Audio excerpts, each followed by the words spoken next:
बहुत बहुत स्वागत है। आम आदमी पार्टी का डेलीगेशन अभी अभी मुख्य निर्वाचन अधिकारी से मिल कर के आया है। मेरे साथ इस डेलीगेशन में आम आदमी पार्टी लीगल विंग के प्रेसिडेंट मोक्ष पसरीजा जी, हमारे प्रदेश के उपाध्यक्ष आम आदमी पार्टी के अनिल रंगा जी, प्रदेश के उपाध्यक्ष यादव जी, मनीष यादव जी और प्रदेश युवा सचिव मोना सिवाज जी डेलीगेशन में हमारे साथ थे। चुनाव के दौरान जिस तरीके की दिक्कत और परेशानी आम आदमी पार्टी के उम्मीदवार को आ रही है, हमें परमिशन संबंधित जो दिक्कतें आ रही हैं उनको लेकर के मुख्य रूप से हम मुख्य निर्वाचन अधिकारी से मिले थे। मुलाकात बहुत अच्छी और मैं कह सकता हूं फ्रूटफुल रही।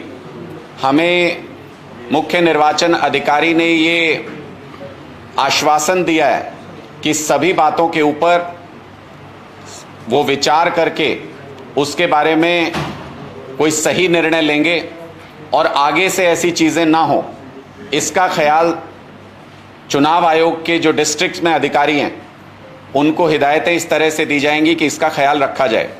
ये मेमोरेंडम भी हम चुनाव आयोग में दे करके आए हैं जिसमें सारी बातें लिखित रूप से हमने दी हैं। आप लोगों को मालूम है कि कैथल में जिस तरीके का इंसिडेंट हुआ था, चुनाव में हमने परमिशन के लिए अप्लाई किया और उसके जवाब में गालियां लिख करके भेजी गई। ये भारत के इतिहास में अपनी तरह का पहला मामला था। चुनाव आयोग ने भी इसे बेहद गंभीरता से लिया है और इस पूरे मामले में क्या कार्रवाई चल रही है उसके बारे में भी हमारे साथ जानकारी मुख्य निर्वाचन अधिकारी ने, अनुराग अग्रवाल जी ने शेयर की हमारे साथ वो जानकारी, और सही दिशा में चुनाव आयोग की कार्रवाई चल रही है। उस जानकारी मिलने के बाद हम इसको लेकर के आश्वस्त हैं। कड़े निर्देश भी उसके बाद जिला चुनाव अधिकारियों को दिए गए हैं और आगे से इस तरीके की चीज़ें ना हो सकें उसके लिए भी एक इस तरीके का फ्रेमवर्क तैयार किया जाए, इसके बारे में भी मुख्य निर्वाचन अधिकारी ने हमें आश्वस्त किया है। इसके अलावा कुरुक्षेत्र में भगवंत मान जी के रोड शो से ठीक पहले डीसी ऑफिस की एक टीम आकर के पोस्टर्स और झंडे उतारने का जिस तरीके से काम किया गया, उसको भी हम मुख्य निर्वाचन अधिकारी के संज्ञान में लेकर के आए हैं और उन्होंने हमें यह आश्वस्त किया है कि परमिशन लेने के बाद इस तरीके की दिक्कतें ना आए, इसका समाधान किया जाएगा और संबंधित अधिकारियों को निर्देश इसके बारे में जारी किए जाएंगे। एक और मुद्दा जिसको लेकर के हम मुख्य निर्वाचन अधिकारी के पास गए थे, वो महत्वपूर्ण मुद्दा कैथल के इंसिडेंट के बाद हमारे संज्ञान में आया। बहुत सारी जगहों पर जो कॉन्ट्रेक्चुअल एम्प्लॉयज़ हैं उनको चुनाव दफ्तरों में, चुनाव अधिकारी के दफ्तरों में उनसे काम कराया जा रहा है। हमारे संविधान में, कानून में जितनी भी लायबिलिटीज़ हैं, जितने नियम कानून हैं, उनमें ज़्यादातर पब्लिक सर्वेंट या गवर्नमेंट सर्वेंट शब्द का इस्तेमाल किया गया है। वो सरकारी अधिकारियों के लिए बनाए गए हैं। ऐसे में अगर कोई अनटूवर्ड इस तरीके की घटना होती है तो उसकी जिम्मेदारी जो सीनियर अधिकारी है उसी के पास जाती है। जो व्यक्ति वो काम कर रहा है उसके ऊपर वो जिम्मेदारी नहीं ठहरती है, क्योंकि वो कॉन्ट्रेक्चुअल एम्प्लॉई हैं, वो गवर्नमेंट सर्वेंट नहीं है, वो पब्लिक सर्वेंट नहीं है। इसलिए हमने मुख्य निर्वाचन अधिकारी से ये भी हमने रिक्वेस्ट की कि इसको एक बार रीवर्क किया जाए, रिव्यू किया जाए कि डिस्ट्रिक्ट चुनाव अधिकारी के दफ्तर में कौन लोग हैं जो चुनाव संबंधित कार्यों के अंदर शामिल हैं। बहुत सारी जगहों पर डिस्ट्रिक्ट लेवल पर कॉन्ट्रेक्चुअल एम्प्लॉयज़ जो लगाए जाते हैं वो किसी न किसी पॉलिटिकल एफिलिएशन से होते हैं, सरकारी सिफारिशों से लगते हैं, और उनसे ये उम्मीद करना कि वो अनबायस्ड एटीट्यूड रखेंगे, ये संभव नहीं है। इस बात को भी मुख्य निर्वाचन अधिकारी ने बहुत संजीदगी से लिया है। उन्होंने ये कहा कि ये बहुत महत्वपूर्ण विषय है जो हम संज्ञान में लेकर के आए हैं और इसके बारे में भी वो ज़रूरी जानकारी इकट्ठा करके निर्देश अपने चुनाव आयोग के अधिकारियों को डिस्ट्रिक्ट लेवल पे या जो भी इसके बारे में फ्रेमवर्क तैयार करना होगा वो करेंगे। एक और घटना जो कल हमारे संज्ञान में आई, आप सबने भी देखा होगा, करनाल से भारतीय जनता पार्टी के उम्मीदवार मनोहर लाल जी, वो कल मीडिया से मुखातिब थे और आज के दिन में मनोहर लाल जी ना तो सीएम हैं, ना विधायक हैं, ना किसी और सरकारी पद पर मौजूद हैं, लेकिन उसके बावजूद वो जिस तरीके से मीडिया को संबोधित कर रहे थे वो सरासर मॉडल कोड ऑफ कंडक्ट का वायलेशन है। मैं सबसे पहले आपको उनका वो संबोधन सुनाना चाहता हूं। छोटा स्थान है, कुछ बच्चों को रेवाड़ी किया गया है, रेफर किया गया है और वहाँ के आसपास के जो एक्सपर्ट डॉक्टर हैं उनको भी वहाँ पे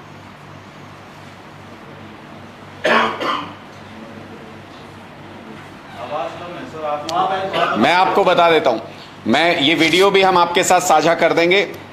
इस वीडियो में मुख्यमंत्री जी जो पूर्व हो चुके हैं, ना वो आज के दिन में मुख्यमंत्री हैं, ना वो आज के दिन में विधायक हैं, आज के दिन में उनको सिर्फ जिस संबोधन को वो कर रहे थे, हम फेक चीफ मिनिस्टर, फर्जी मुख्यमंत्री कह सकते हैं। फर्जी मुख्यमंत्री की तरह मनोहर लाल जी, जो कि भारतीय जनता पार्टी के उम्मीदवार हैं, वो एक्ट कर रहे थे मीडिया के सामने और सरकार के बिहाफ पे बहुत सारी घोषणाएं कर रहे थे। एक इतने सेंसिटिव इशू में, कनीना में जिस तरीके का हादसा हुआ, उसको लेकर के पूरे प्रदेश की, पूरे देश की संवेदनाएं पीड़ित परिवारों के साथ थी, मृतक बच्चों के परिवारों के साथ हैं। ऐसे संवेदनशील विषय के ऊपर किसी सरकारी पद पर ना होते हुए भी इस तरह की घोषणाएं करने कि उनको मुआवजा दिया जाएगा, उसके खिलाफ जांच हमने बिठा दी है, किसी दोषी को छोड़ा नहीं जाएगा, सख्त कार्रवाई की जाएगी, डॉक्टर्स को इंस्ट्रक्शन दे दिया है कि किस तरह से काम करना है। एक मुख्यमंत्री जिस तरीके की भाषा का इस्तेमाल करता है और प्रशासन को इंस्ट्रक्ट करता है, भारतीय जनता पार्टी के केवल करनाल से उम्मीदवार, लोकसभा उम्मीदवार होने के बावजूद मनोहर लाल जी उस भाषा का इस्तेमाल कर रहे थे। और मुझे ये कहने में बिल्कुल हिचक नहीं है कि एक फर्जी मुख्यमंत्री की भूमिका निभा रहे थे। जैसे फिल्मों में हमने देखा है कि कोई मुख्यमंत्री बन के चला जाए, 5-7 काम का अनाउंसमेंट कर दे, कुछ काम निकाल ले और उसको बाद में बताया जाए कि देखो फर्जी मुख्यमंत्री ने ये काम कर दिया। तो कल ढेर सारी घोषणाएं फर्जी मुख्यमंत्री मनोहर लाल जी ने कर दी। इसके खिलाफ भी हम मुख्य निर्वाचन अधिकारी को कंप्लेंट करके आए हैं कि उनके खिलाफ कोड ऑफ कंडक्ट के वायलेशन का, गलत पोस्चरिंग करने का और मिसकंडक्ट, जिसमें वो अपने आप को मुख्यमंत्री की तरह दिखाने की कोशिश कर रहे हैं और चुनावी फायदा लेने की कोशिश कर रहे हैं, उस मिसकंडक्ट के लिए उनके खिलाफ कार्रवाई की जानी चाहिए। ये भी हम चुनाव आयोग के समक्ष बता करके आए हैं। मुझे लगता है कि मनोहर लाल जी की 9.5 साल की जो आदत है वो छूटने का नाम नहीं ले रही है और आज भी वो अपने आप को प्रदेश का मुख्यमंत्री समझते हैं, जो कई तरीके से गलत है। एक तो वो संवैधानिक पद का, मर्यादा का अपमान कर रहे हैं, दूसरा वो आज के दिन जो प्रदेश के मुख्यमंत्री हैं नायब जी, उनका भी अपमान कर रहे हैं, उनको एक रबड़ स्टैंप मुख्यमंत्री घोषित करने की कोशिश कर रहे हैं, जबकि स्वयं वो किसी सरकारी पद पर आज के दिन किसी अथॉरिटी में मौजूद नहीं है। उसके बावजूद वो एक फेक चीफ मिनिस्टर की तरह एक्ट कर रहे हैं। इसके खिलाफ भी हमने चुनाव आयोग को शिकायत की है। आपके कोई प्रश्न है तो आप पूछ सकते हैं।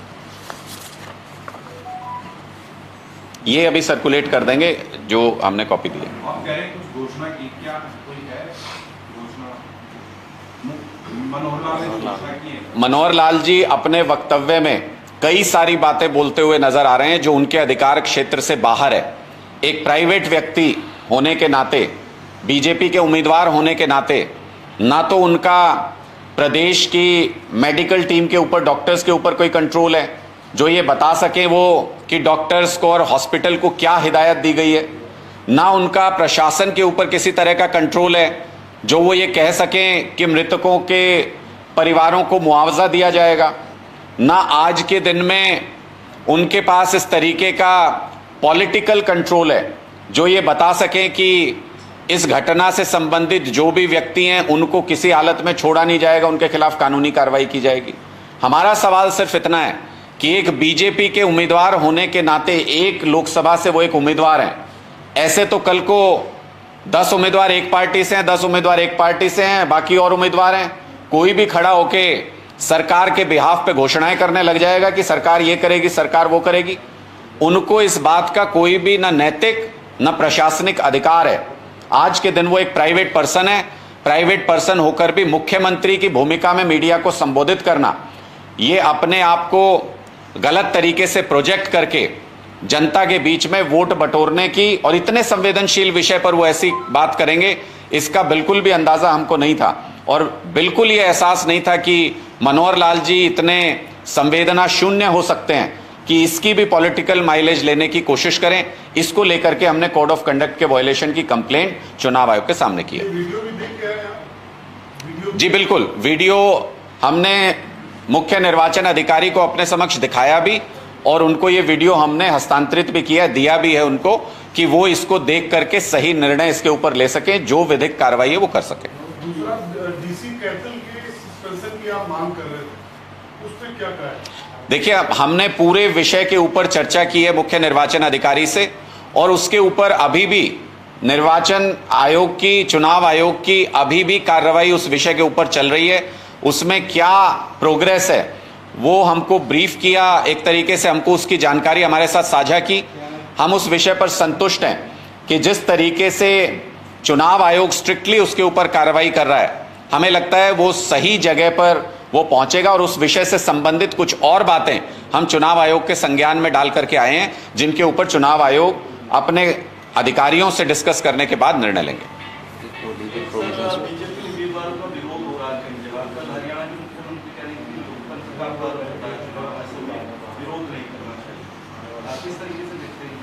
देखिए, मुझे लगता है ये लोगों का गुस्सा है। जो 10 साल तक भारतीय जनता पार्टी ने अपमान किया हरियाणा के लोगों का, कोई भी मांग लेके हरियाणा के लोग, चाहे हमारी माताएं बहनें मान सम्मान की रक्षा के लिए पुकार करने गई हों, चाहे सरपंच अपना अधिकार मांगने गए हों, चाहे किसान एमएसपी मांगने गए हों, चाहे युवा रोजगार मांगने गए हों, सबका लाठियों से स्वागत किया भारतीय जनता पार्टी ने। तो उस अपमान का गुस्सा है लोगों के अंदर, जो इस तरीके के विरोध में निकल करके आ रहा है। लेकिन मैं सभी से अपील करूंगा पूरे प्रदेश में कि ये लोकतांत्रिक शक्ति जो वोट के जरिए हमको हमारे लोकतंत्र ने दी है, और जिसको बदल करके भारतीय जनता पार्टी तानाशाही लाना चाहती है, उसका जवाब लोकतांत्रिक ताकत से वोट के जरिए दें। और जिस तरीके से विरोध करने का सबको अधिकार है, लेकिन संयमित तरीके से, शांतिपूर्ण तरीके से विरोध प्रदर्शन का अधिकार हमें लोकतंत्र ने दिया है।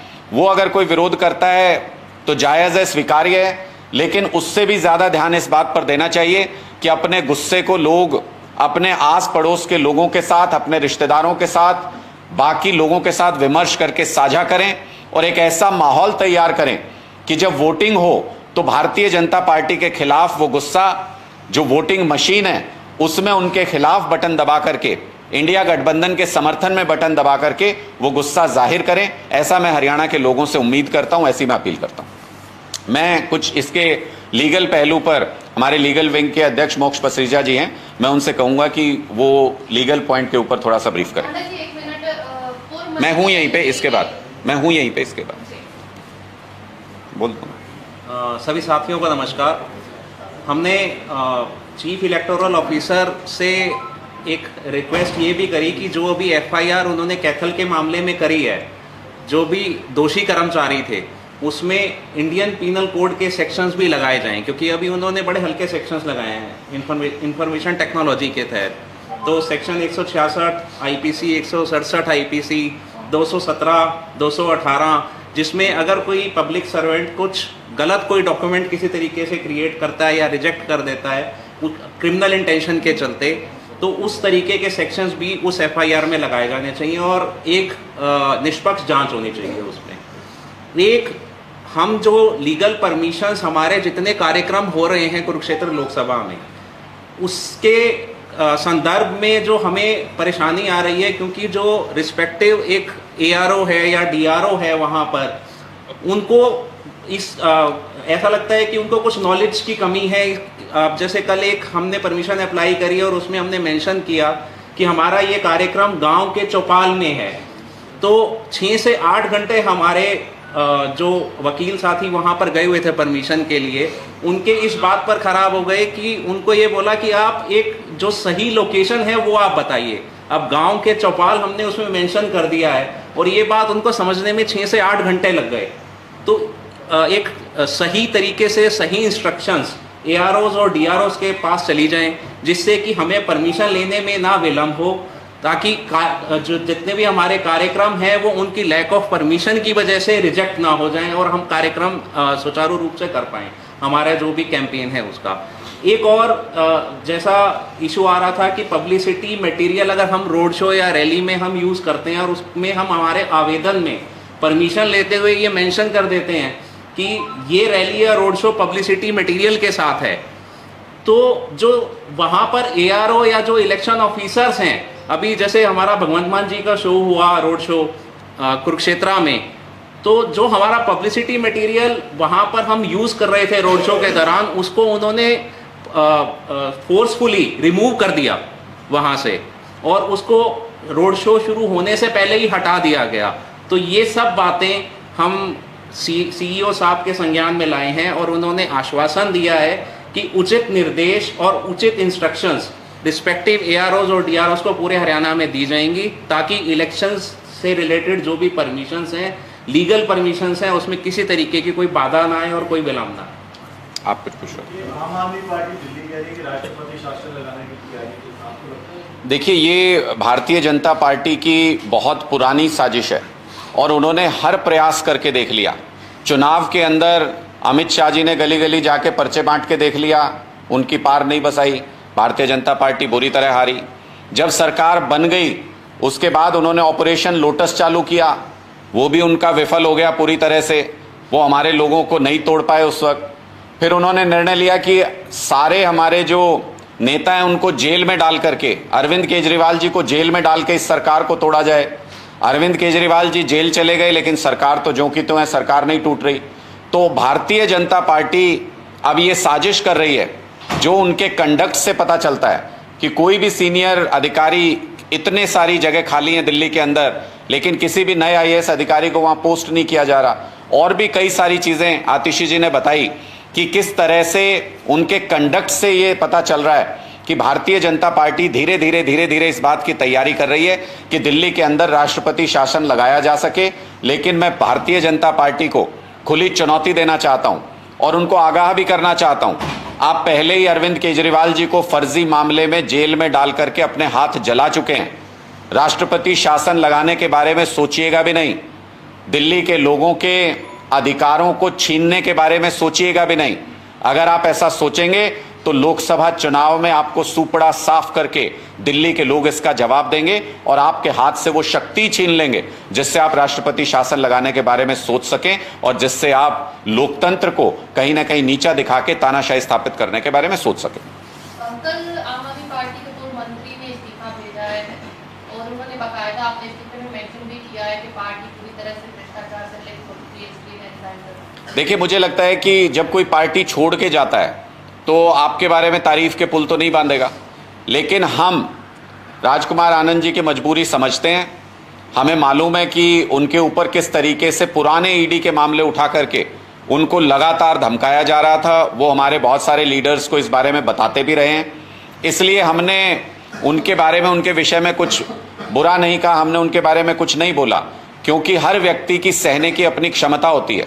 हर कोई संजय सिंह, अरविंद केजरीवाल नहीं हो सकता, हर कोई इस लड़ाई को अंत तक लेके जाए नहीं हो सकता, हर कोई बाबा साहब की तरह संविधान की इस लड़ाई को अंतिम सांस तक लड़ता रहे, पूरी ताकत के साथ लड़ता रहे, ऐसा नहीं हो सकता।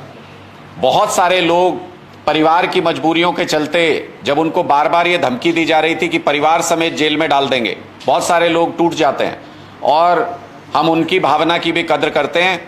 ऐसे लोगों के जाने से कोई पार्टी के ऊपर प्रभाव पड़ता है, पार्टी की विचारधारा पर प्रभाव पड़ता है, ऐसा नहीं है।